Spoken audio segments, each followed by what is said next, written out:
Hi guys, इस video के अंदर हम पाकिस्तान का जो पॉलिटिकल सिस्टम है उसके बारे में लर्न करेंगे। मैं ट्राई करूँगा कि इसको जितना सिंपल वे में हम ओवरव्यू कर सकें तो वो अच्छा होगा हमारे लिए। तो हम स्टार्ट करेंगे सबसे पहले 1947 के अंदर जब डेथ ऑफ कायद-ए-आज़म हुई, 1948 के अंदर, और उसके बाद डेथ ऑफ लियाकत अली ख़ान। तो उसके बाद पाकिस्तान जो है पॉलिटिकली पॉइंट ऑफ व्यू से जो है वो काफ़ी डाउन चला गया था। तो उसका रिज़ल्ट ये हुआ कि फिर 1956 तक जाकर पाकिस्तान का पहला कॉन्स्टिट्यूशन आया था।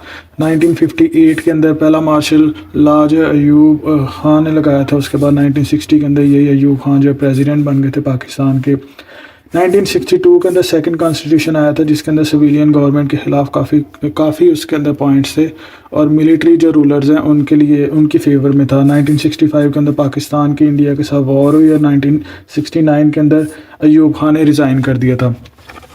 उसके बाद 1970 के अंदर पहले सिविलियन इलेक्शंस हुए थे जिसके बाद ईस्ट पाकिस्तान के अंदर अवामी मुस्लिम लीग ने काफ़ी ज़्यादा सीट्स जीती थी एज़ कम्पेयर टू जो वेस्ट पाकिस्तान के अंदर भुट्टो ने जीती थी। उससे अगर हम कंपेयर करें तो अवामी मुस्लिम लीग ने काफ़ी ज़्यादा सीट्स जीती थी, लेकिन पावर जो वो शिफ्ट ना की गई उनकी तरफ।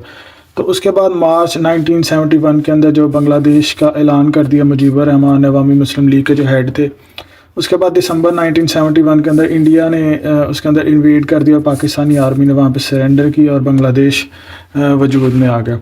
उसके बाद इसका रिज़ल्ट ये हुआ कि याया ने फिर भुट्टो को इक़्तिदार जो वो ट्रांसफ़र कर दिया, जो कि अयूब खान के दौर के अंदर फॉरेन मिनिस्टर थे। और इस जो ये कन्वर्ट किया, इसको पाकिस्तान का पहला सिविलियन मार्शल लॉ भी कहा जाता है। ये CSS और PMS के अंदर मोस्टली MCQs आ जाते हैं। 1973 अप्रैल 10 को पाकिस्तान ने पहला अपना कॉन्स्टिट्यूशन बनाया जो सिविलियन कॉन्स्टिट्यूशन था। वैसे वो वो कॉन्स्टिट्यूशन जो कि अभी तक अप्लाई है वो 1971 अप्रैल 10 को हुआ था और अप्लाई किया गया था 14 अगस्त को। इससे पहले जो 1956 के अंदर और 1962 को भी कॉन्स्टिट्यूशन आ चुके थे।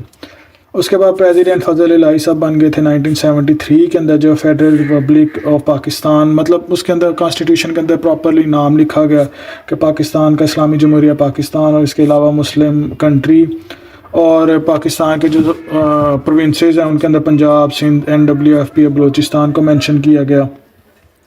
उसके बाद पाकिस्तान के अंदर जो पॉलिटिकल सिस्टम था उनको डिवाइड किया गया नेशनल असम्बली और सेनेट के सिस्टम के अंदर। और लेकिन मसला ये होगा 90s और 80s के जो दौर था उसके अंदर दोबारा फिर से वो मार्शल लॉ जो वो लग गया। और फिर उसके बाद अब तक इस कॉन्स्टिट्यूशन के अंदर जो 1973 का जो कॉन्स्टिट्यूशन है उसके अंदर 19 अमेंडमेंट्स हो चुकी हैं। उसके बाद 2010 के अंदर जो है वो 18th अमेंडमेंट की गई जिसके अंदर सारा वो कुछ ख़त्म किया गया जो कि मिलिट्री ने इसके अंदर चेंजेस की थी 1973 के आइन के अंदर। और इसके अलावा कुछ और भी पॉइंट्स इसके अंदर ऐड किए गए थे। और president will act on advice of PM, ये भी इसके ऊपर सिस्टम बनाया गया। और इसके अलावा जो सेनेट जो है वो उसके अंदर मैं आपको बताता हूँ कि सेनेट का, नेशनल असम्बली का, प्रोविजनल असम्बली का, इन सब का किस तरह से सिलेक्शन होती है। तो सेनेट के अंदर जो जिनको सिलेक्ट किया जाता है, जो सेनेट के जो मेंबर्स हैं उनको नेशनल असम्बली और प्रोविजनल असम्बलीज जो है वो उनके वोट से सिलेक्ट किया जाता है। अब इसके अंदर है कि जो प्रेसिडेंट है उसके लिए कौन कौन सी रिक्वायरमेंट्स हैं। ये मैंने जो आपको बताया कि जो प्रेसिडेंट है उसको सिलेक्ट करने के लिए member of senate, national assembly के मेंबर्स और हर एक प्रोविजनल असम्बली के मेंबर्स, ये सब तीनों मिलके जो प्रेसिडेंट को सिलेक्ट करते हैं। प्रेसिडेंट सिलेक्ट अगर करना है तो उसके लिए रिक्वायरमेंट्स क्या हैं। उसके अंदर मुसलमान होना चाहिए, उनको 45 से अबव हो, not member of any assembly, 5 years जो है इसकी मुद्दत है प्रेसिडेंसी की। और जजेस को अपॉइंटमेंट कर सकते हैं और चीफ इलेक्शनर कमीशन को अपॉइंट कर सकते हैं।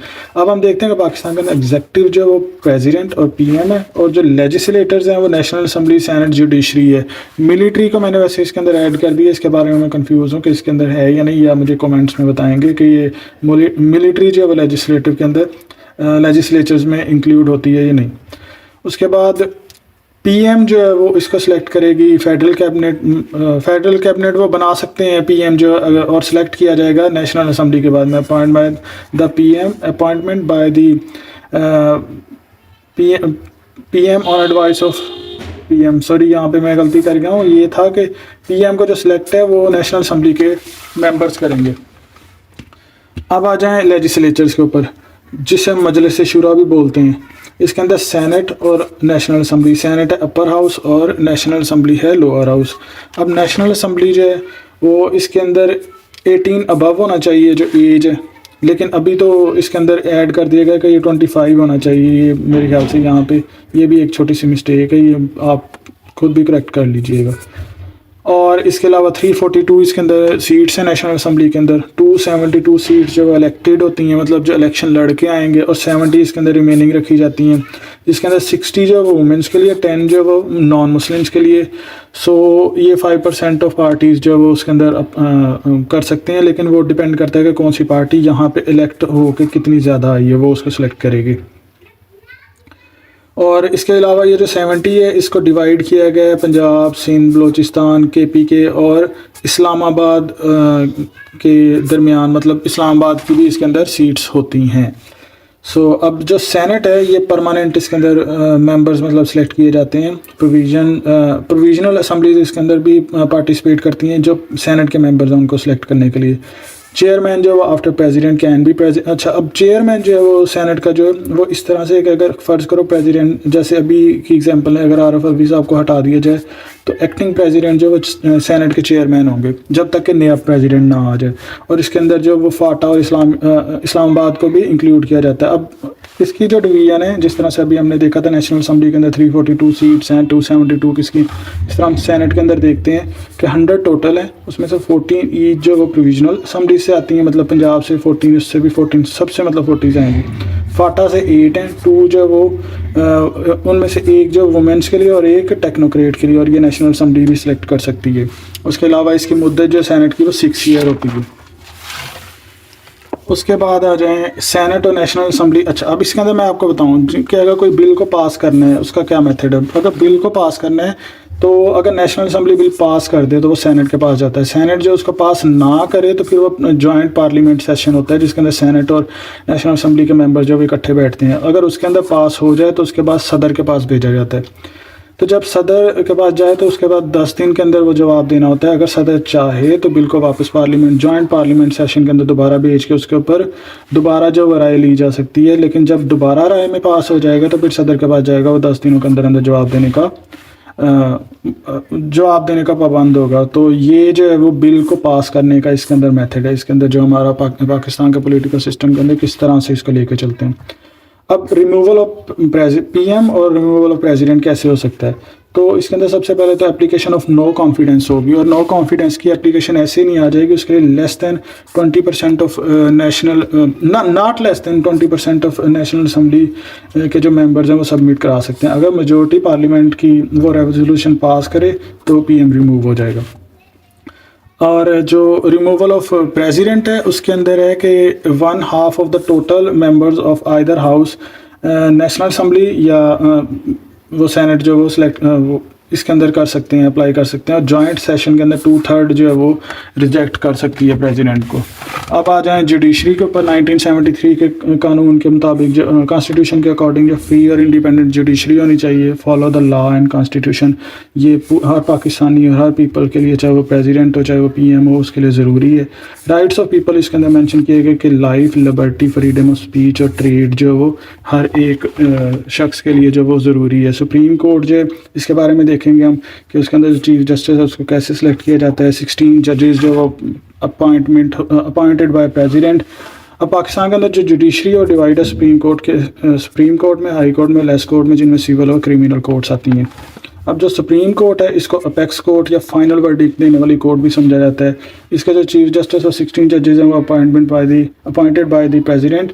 और 16 जो जजेस सेलेक्ट करने हैं उनके लिए एक्सपीरियंस रिक्वायर्ड ये है कि 5 years ऑफ हाई कोर्ट जज का एक्सपीरियंस या 15 years of high court advocate का एक्सपीरियंस होना चाहिए। तो चीफ जस्टिस है appointed by president and other 16 जजेस appointed by president plus chief justice consultation. ये दोनों कंसल्ट करके इन 16 को सिलेक्ट करेंगे, बट इनको जो है वो प्रेसिडेंट सेलेक्ट करेगा।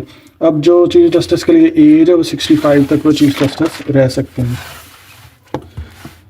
जजेस ऑफ द हाई कोर्ट जो सिलेक्ट करेंगे उनमें president, chief justice of supreme court, chief justice of high court और गवर्नर ऑफ ऑल प्रोविंसेस जो वो सिलेक्ट करेंगे। 2007 के अंदर एक वाक़या हुआ था जिसमें फर्स्ट टाइम पाकिस्तान की हिस्ट्री के अंदर किसी चीफ जस्टिस को गवर्नमेंट ने रिमूव किया था और उसके ऊपर चार्जेस लगाए थे कि ये करप्शन की है इन्होंने। और इसके अलावा यहाँ पे एक मैं क्वेश्चन छोड़ देता हूँ कि क्या प्रेसिडेंट जो रिमूव कर सकते हैं चीफ जस्टिस को, ये आपने मुझे इसके अंदर बताना है कमेंट्स में। बाकी मिलिट्री की इंपॉर्टेंस मैं शुरू में बता चुका हूँ कि इसके अंदर किस तरह से पॉलिटिकल सिस्टम है। 1916 के अंदर अयूब खान ने और याहिया ने, फिर 1980s के अंदर जो है ज़ियाउल हक ने मार्शल लॉ लगाया था, 1999 से 2008 तक मुशर्रफ ने लगाया था। सो पाकिस्तान की हाफ लाइफ जो है वो मिलिट्री के अंदर ही गुजरी है। सो ये था एक general overview about the political system of Pakistan. अगर आपको ये वीडियो अच्छी लगी तो मेरे चैनल को सब्सक्राइब करें और नेक्स्ट जो वीडियोज़ हैं वो इसी चैनल के ऊपर आती रहेंगी। सो इस वीडियो को लाइक करना ना भूलिएगा। Thank you so much.